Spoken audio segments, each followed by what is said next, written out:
Hello everyone, I'm the Storyteller. You know, when I was young, I was never into westerns. But now that I'm a lot older, I can't seem to stop watching them. The western genre has become one of my most favorite genres these past couple of years.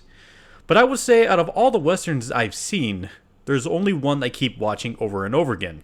And that movie is... Django. Yes, that's right, the 1966 film Django, produced and co-written by Sergio Corbucci. And I can't talk about Django without talking a bit about Sergio Corbucci. Sergio Corbucci is known in the Western movie world as the wrong Sergio or the other Sergio. This is because Burt Reynolds confused Sergio Corbucci with Sergio Leone. And though Leone is more well known because of the Dollars trilogy and Once Upon a Time in the West, Corbucci has made his footprint in the Western genre, with his movies such as The Great Silence, The Mercenary, and the one movie that helped solidify his foothold in the genre, Django. We start the movie with our titular hero, Django, played by Franco Nero, walking across the desert dragging along with him a coffin. Though Django's walking through what is presumably the Chihuahua Desert, the film shoot took place in, and I'm sorry if I'm butchering this, Caldera Nature Reserve near Lavino, Italy. As he continues walking, he comes by a group of Mexican revolutionaries beating up a woman called Maria, played by Loredana Nusik, who ran from the revolutionaries to only be saved by former Confederates. You can relax for a minute till we build a fire under that cross with you on top of it. Did you have fun with the Mexicans? Burning's a lot better than getting beaten to death. Ah yes, burning alive is so much better. It really gets into the pores, you know? Before they can have their little bonfire, Django comes in and stops them, and then apologizes for stopping them before killing them. And if I bothered you, will you accept my apology? I will say that the dubbing in this movie is a bit weird. Not only that, but the dialogue for Django's apology is actually different compared to the original dub. As he says in the original dub, it doesn't matter, what matters is that you're about to die. But we have to remember that dubbing has to try to match up to the lip movement.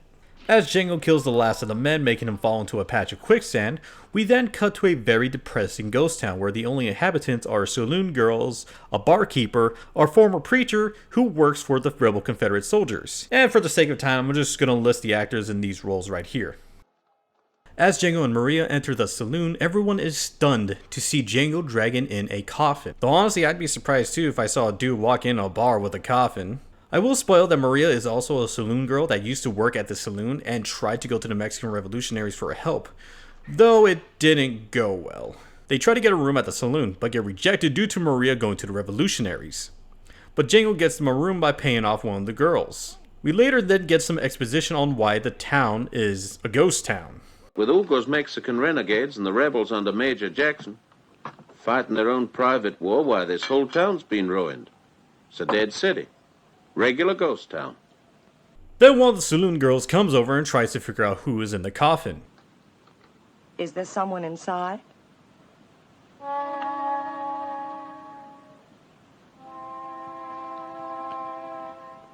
Yeah, and his name is Django.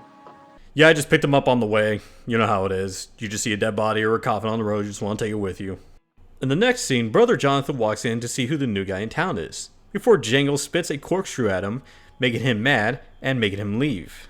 Not too far away, Major Jackson, played by Eduardo Fajaro, and his men terrorize local Mexicans before Brother Jonathan tells him that there's a new stranger in town, and so they make their way to see who it is.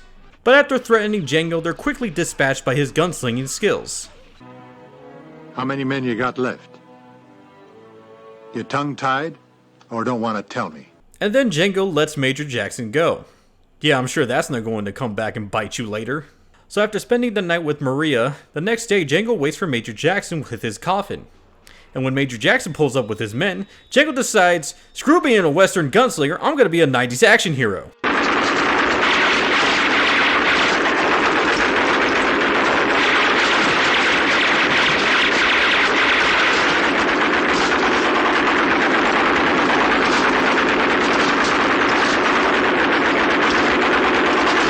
Yeah, when I watched this for the first time, I thought he had like explosives or extra ammo in there or a literal dead body, but nope, bro decided just to become Rambo, I guess. So after humiliating and dispatching most of Major Jackson's men, this is kind of where the movie starts to slow down. And where we get some exposition on why Django wants to kill Major Jackson.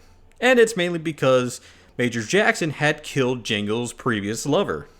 And then the Mexican Revolution comes in, led by General Hugo, played by Jose Bordallo, and take over the town, feed Brother Jonathan in his own ear and kill him, then hatch a plan to steal gold from the Mexican army. The reason for this is because they want to buy more machine guns for the revolution. And I feel like this is the time where we should talk about the music in Django. The score was composed by Louis Bacalov, an Academy Award winner for Best Original Score for a comedy drama called The Postman. And he composed for a lot of movies before Django. But there are some scenes where I feel like the music doesn't really fit well. Like when the Mexican revolutionaries come into town.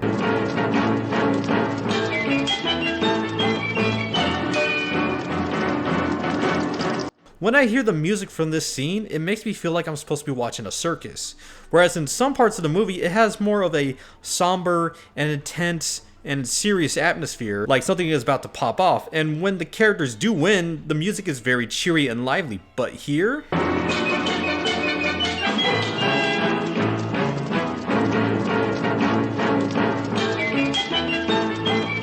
So they sneak into the Mexican fort as Nathaniel would take the saloon girls to entertain the soldiers. And this is where they would spring their trap.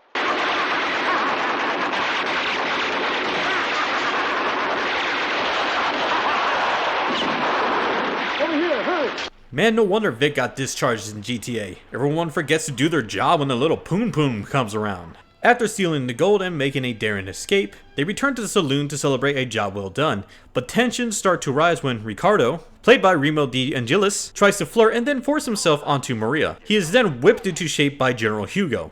Literally. Ricardo then tries to kill Hugo, but instead is stopped by Django as they get into a fistfight. So some of the camera shots are meant to show what the character sees, but honestly it feels like the camera guy is just trying to keep up with the fight but keeps tripping over stuff.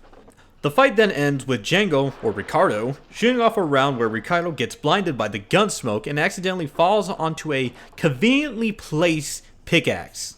Then the general offers Django Maria as a thanks for saving him, but he refuses her and instead goes for another saloon girl. Sorry honey, I tried French vanilla, now I want some caramel. But instead of a night of fun, he uses her to distract the guards outside so he can set up a getaway trap and take the gold for himself. Uh-oh, Django, you got caught by Maria? Well, hopefully she's still not mad at you for picking the other girl over her, like some crazy ex that thinks you're both still lovers or something like that. Okay, the reason that she has him at gunpoint is because she wants him to take her with him. And it wouldn't be a bad idea since she's damn good with a gun. So after traveling all night, we're back at the bridge where Django and Maria first met. Well, I wouldn't suggest going on a day where your girlfriend was nearly killed, but, oh, whatever. As they stop, Django tells her that he's going to cross the bridge and hang up his machine gun, as he's going to use the gold to forget that he was ever Django and live a normal life. But Maria tells him keeping the gold will only bring him heartache. Yeah, don't bring the gold, Django, just live like a hobo in Mexico. Maybe you can make money by selling oranges on the side of the street or something. Maria then tells Django she loves him, but he wouldn't love her since loving him could get her killed. And in one of the most dumbest ways that I've seen someone lose thousands of dollars, this happens.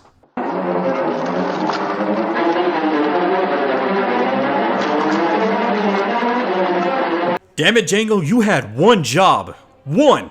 As Maria tries to save Django from the quicksand, she gets shot as Hugo and his men catch up to them. Honestly, how did you even know that they were even there? Honestly, they could have gone somewhere else, but I guess, it's just conveniently at the same spot where your other men were killed. After Hugo's men get Django out of the quicksand, they beat him for his betrayal and break both of his hands and leave back to Mexico, to only be ambushed by the Mexican army and Major Jackson. Okay, why didn't any of you guys bring the machine gun with you? That would have helped level the playing field, but whatever. As Nathaniel is about to permanently close his saloon, Django walks in carrying an injured Maria. Man walking miles with two broken hands carrying his lover, them's balls of steel right there. Maria tells him that they should leave, but Django says he still has one more job to do, and that's to kill Jackson. As Django leaves, Jackson comes to the town looking for the two, but only finds Nathaniel at the saloon. Nathaniel tells Jackson that Django will be waiting for him at the cemetery, and he repays him the only way he knows how.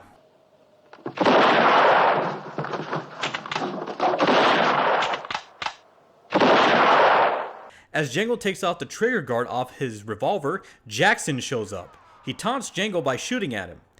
And in one of the most badass ways to shoot a gun, he uses the cross to hold down the trigger as he kills Jackson and the rest of his men. And in one of the most memorable endings in a western, Django walks away, finally getting his revenge for his lover. And that was Django, and honestly, it's still one of my favorite movies. With the story, the music, the questionable morality of the characters, I can firmly say that Django was one of the western movies that helped shape the western genre. As we close the book on the first Django movie, I will talk about the other two at a later date. But for now, thank you guys for watching, like and subscribe, and I'll see you guys next time. Here